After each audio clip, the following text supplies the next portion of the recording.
Niko Nairobi, lakini kitu ambacho sijapenda kuhusiana na Nairobi, wakola ni wengi sana. Nimepoteza pete yangu ya thamani ya milioni 1 ya Kenya, ambayo kwa pesa za halali za Tanzania ni milioni 20. Pete moja ambayo ilikuwa inavaliwa kidole hiki hapa, nimeibiwa. Milioni 1 ya Kenya ambayo ni milioni 20 ya Tanzania. Nimepoteza iPhone 17 Pro Max kwenye gari, kwenye Bolt, sijui nimeibiwa.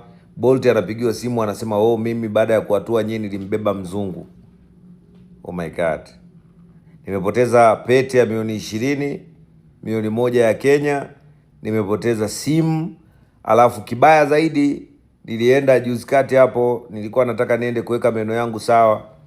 Kwa nini, moja kati ya nini hizi, nini tunaita dental clinic. Nimefika pale, nimefanyiwa ukola wa 1,20,000 na 20,000.